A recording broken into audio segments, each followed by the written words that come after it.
اعوذ باللہ من الشیطان الرجیم بسم اللہ الرحمن الرحیم۔ السلام علیکم ناظرین، کیا حضور صلی اللہ علیہ وسلم پر جادو ہوا تھا؟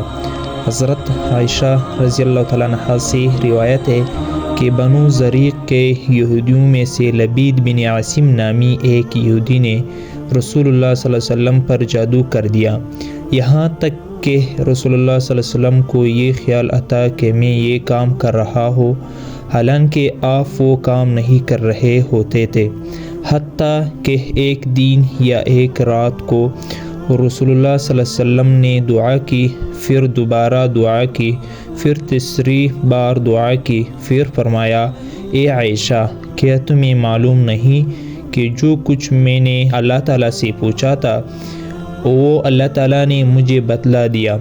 میرے پاس دو آدمی آئے، ان میں سے ایک میرے سرانے بیٹھ گیا اور دوسرے میرے پیروں کی جانب بیٹھ گیا۔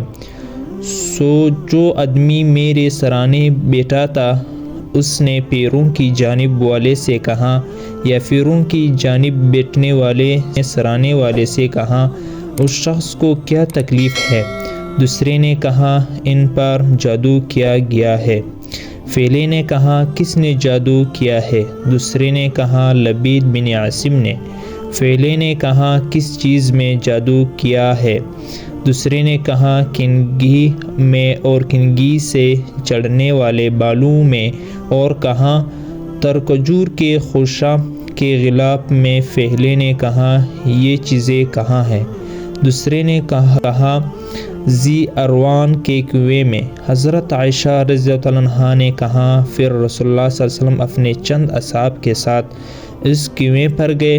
پھر آپ صلی اللہ علیہ وسلم نے فرمایا، اے عائشہ، اللہ کی قسم، اس کنویں کا پانی مہندی کے پانی کی طرح تھا، اور وہاں کھجور کے درخت شیاطین کے سر کی طرح تھے۔